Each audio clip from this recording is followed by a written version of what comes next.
You're listening to Art Said Podcast, episode number 6, Managing Your Shelves.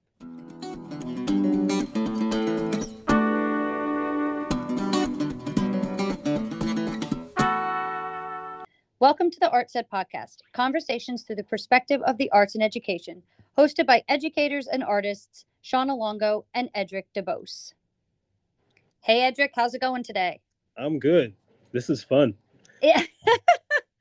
So, in this episode is kind of an extension of our original metaphor of stocking your shelves of your restaurant or your business with what you're going to need. So, we use that reference of stocking your shelves or managing your shelves, and that's what we're going to talk about today. We're going to dig a little bit harder into that.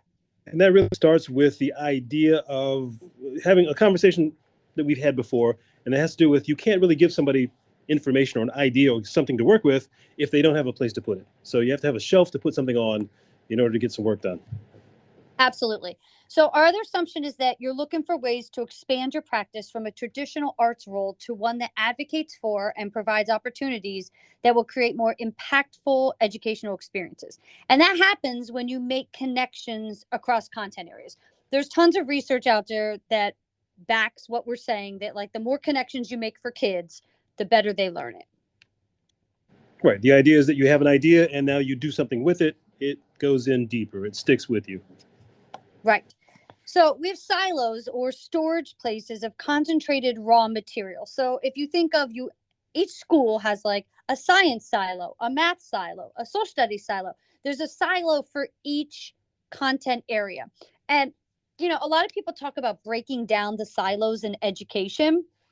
And that's true. We want to break them down because we want more collaboration to occur. But you need a healthy balance of silos to draw from in order to make those connections. You got to have those independent silos.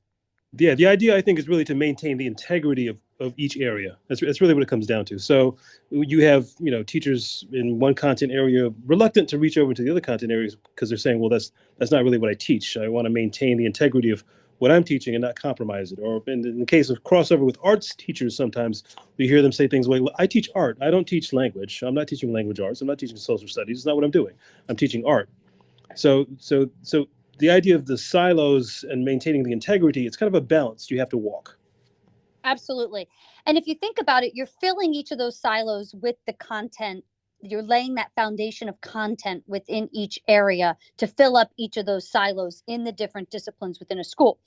And so there are industry generated recipes or policies that come in the way, right? I've talked about the alphabet soup, right, of education with all the different letter acronyms for anything that comes down to pike. There's no better place for acronyms than in the education world. There's a million of them. And it also is about public expectations. Right. So the alphabet soup is very well intentioned in terms of, what the ideas behind it. The problem is it becomes overwhelming. And if it's not really connected, if the people that are supposed to be implementing it don't really understand the reasoning behind it, it gets a little confusing. And you get one, idea or one initiative on top of another, it becomes hard to sort it out sometimes. Absolutely. And we might be providing like a fast food or entertainment or more elaborate dining experience when you're talking about the different age levels, right? It's going to look a little different if you're in elementary versus middle school versus high school. And that's kind of like different restaurants. We're really leaning into this food analogy today. Right. So, yeah, fast food entertainment, we're thinking more of an elementary school because with elementary school, you do need to have a little bit more of, you need to have a little bit of fun with the kids. They're kids. They want to have fun. They want to enjoy what they're doing. So, it's, you want to have quality of entertainment, a quality of enjoyment about what the work is. As you progress to middle school, it kind of becomes something different. It's much more about a certain level of discipline and realizing these ideas are going somewhere. And then by the time you get to high school, then you're really talking about what we mentioned earlier in terms of the silos, these separate areas. Absolutely. Because it does get more collaboration is trickier and requires more planning it's easiest in elementary, but then as you go through middle school to high school, it requires a little more thought and a little more intentionality. Right. It becomes when you're talking about collaborating amongst teachers. Right. There's also the issue of teachers not being accustomed to collaborating. Well, yes, correct. Exactly. And so there's go ahead. There's a level of having to work through that discomfort sometimes.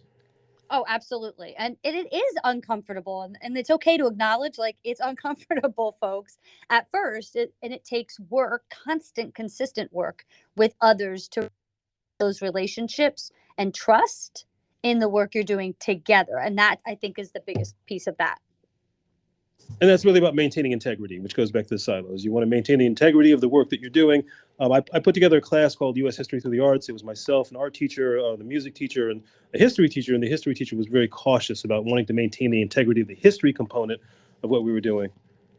Even though he was down, he was ready to do the work, but he just was very cautious about letting go of how we're approaching this idea of what history should be, how it should Right. be taught. Absolutely. Because you were stepping into his turf, kind of, per se. Right.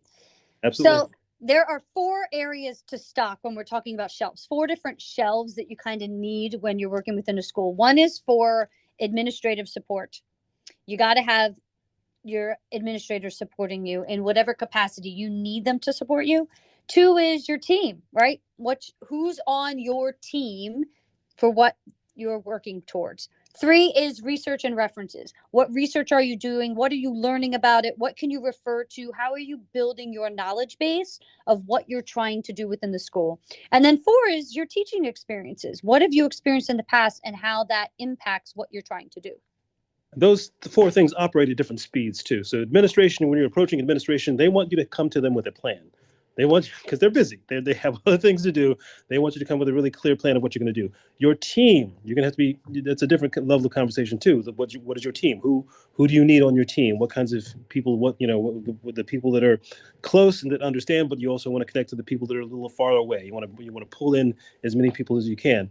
Your research is very personal. That's really going to be you on the ground. What you're reading, what you're sharing with other people, working with your team, and how you move forward with that. So they're different. These things, these shelves, if you will, they operate at different speeds, at different levels. Absolutely. So let's talk about kind of local sourcing. The first question in managing or stocking our shelves is going to be what's available.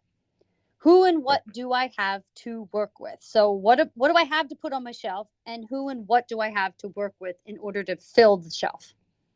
Right. So what's the area that you're in? What is your clientele? What kind of restaurant is going to work in what kind of area? I don't want to go too far with this, but I know. I think you get it. Depending on who your students are and the social economic background they come from, the culture they come from, all those things have to be taken into consideration. So, who you're preparing these lessons for, who it is you're speaking to, what is the background of the teachers that you're working in, what has been the history of the school within that particular community, what does that community expect the school to do in terms of preparing their kids for whatever future is coming. All those things have to do with the local sourcing of materials. And you got to understand your limitations, right? You need to create a baseline to work from. That's the place where you got to start. Because if you have unrealistic expectations or initiatives happening, right, those recipes that aren't tailored to your specific clientele, it's going to end up probably frustrated. That's going to be the result of all of this. You really have to think through what are your limitations, set the baseline from there, and give yourself realistic expectations for what you want to do. Start small. There's no reason to start huge. Right. And just to keep it real, that's what you and I are both going through right now. Yeah. You're in a new situation where you have to figure out what the baseline is in terms of what's already been there. That's my line of the week is I just need a baseline to go from. Where do I start, and then where can I go from there? I'm in a similar situation in that I have some newer people to work with here at the school. I have to figure out who they are. I have to figure out what their background is, and how do I begin to speak with them. And so, you're the person who's replacing you, a newer music teacher. I have to figure out. Well, I'm starting with projects that she's done with other in her schools previously, that were similar to the kinds of things that you and I had been working on in terms of integration and in terms of outreach to other teachers in the school. You also need to survey the market, right? You're kind of talking about that just now, how you're putting in the research to figure out what her needs are, what's going on within the school, and identify partners. Who's going to be your team? Look at the history of what's currently being served, right? What teaching practices are happening before you can put together a strategy that's going to expand the role of the arts in a meaningful way. You got to do the work, folks. You can't just say, I'm going to do this. You got to put in a little bit of effort to really craft a plan. And you're gonna have to find out what people's comfort levels are. what's their background experience. Again, we all know somebody comes in with a new idea and then drops it on top of your head, and it's like, this has nothing to do with what I've been doing before. I don't know what the reasoning behind this is. So you're just naturally going to resist it because you've already got tons of stuff to do. Yeah, there's never enough time. That's for sure. Yeah, that's the thing that I've read often, that people say that they wish that was the first thing they wish they'd been told when they first started teaching was, there's never going to be enough time. Just you got to know that we'll never absolutely get it all done. Just you have to. And so when it comes to this local sourcing, you have to have an understanding of all these elements we just talked about before you approach administration looking for support. You got to do the research. You got to identify your team. You've got to look at the history of what are the teaching practices that have already occurred before you put forth this strategy to expand the arts. You got to come up with all of that before you approach admin. Right. So let's shift a little bit and talk about what's got to go, because we've been talking about local sourcing. What's got to go from these shelves? There might be things that are limited in their usefulness, right? Previous models of learning that emphasize memorizing information rather than putting that information to use in creating an original response or in generating a critical position through an arts medium.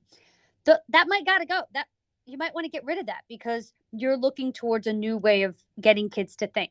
And if you're talking about collaborating with teachers, that again, that's if you've been teaching for a while and that's become your comfort zone. If you become good at that and teaching a method of memorization and then a way of kicking back those facts on tests, if that's your thing, then this idea of shifting now to taking that information, those experiences, understand, and then making something with it. Because that sometimes it's a messy, making and creating things is a messy process. Absolutely. Being able to take the information and ideas and to create something from that it's a messy process. So there's also old notions, and they're not old in some places, of the arts as extras. And I'm using air quotes here around the word extras. So what's your school's narrative on the arts? You're not simply adding the arts to academics. You're connecting the disciplines or habits of mind, right?